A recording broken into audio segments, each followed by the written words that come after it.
ទីមួយយើងមានស្លាកតែមេបើយើងក្នុងការដែលយើងឆុងជាមួយស្គីមយើងដាក់មួយស្លាកពីបាយយើងមកពីចោលយើងយកទៅអស់60%ដែរមិនតែ60%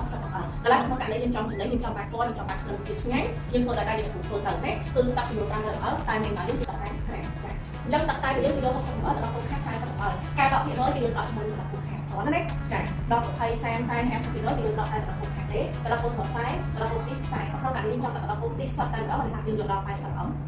យើងចង់ដាក់ដល់ពុកសរសៃតែដល់យើងដាក់80%តែយើងចង់បានជាតិឆ្ងាញ់យើងដាក់លេងទៅមកសរសៃទីខ្សែខំខែហើយយើងថតអាប់គោដល់ពុកលើហើយដាក់ជាមួយនឹងជាមួយនឹងពុកយើងដូចជាការអញ្ចឹងខ្ញុំចាប់តាមធ្វើមើលដូចខ្ញុំបញ្ជាក់ចាំក្នុងករណីយើងធ្វើជាលក្ខណៈតែពេលមកតែដល់តែអីយើងដាក់ត្រាជាមួយតែក្រឹបយើងថាយើងត្រូវតែគ្រាន់យើងចាក់ទៅចូលចូលក្នុងនោះណាចា៎យើងធ្វើតែគ្រាន់តែយើងចង់តែក្រឹបយើងចង់ដាក់តែក្រឹបដាក់តាមណាអញ្ចឹងតាំងយើងពីចំនួនអ្នកលោកពីច្រើនគេអត់តែវាស់ទេគឺគេកំណត់ចាកំណត់កាយកំណត់គឺហៅកាយចូលយើងចឹងអញ្ចឹងក្នុងករណីដាក់ហ្នឹងវាស្មើចា៎ចឹងដល់ពោះស្រោចដល់ពោះខាត់យើងមែនខ្ញុំយកដល់100ណា40ចា40អង្40 ចាបន្តមកដល់ពោះស្រសែនេះ40ស្មើចា40ស្មើស្រួលចាំមុននេះតែក្នុងករណីយើងចង់ប្រវាយទៅជាតែមេបើដូងអូ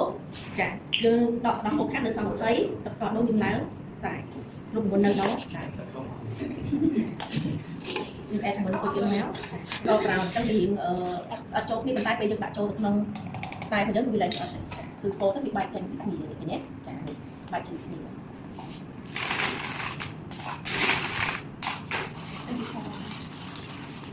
ស្រួលបើស្រួលចាស់ណាអត់មានអីបាក់ទេ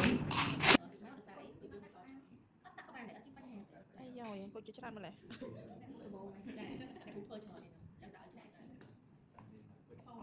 ហើយហ្វូមទៀតកាត់ជើងហើយពេលទៅចាក់មុខនេះកាត់ជើង 100% អូបាត់ក្នុងស្នាទៀតក្នុង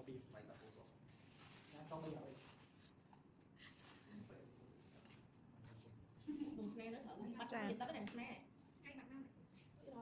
ថ្ងៃយើងមានតែជ្រួត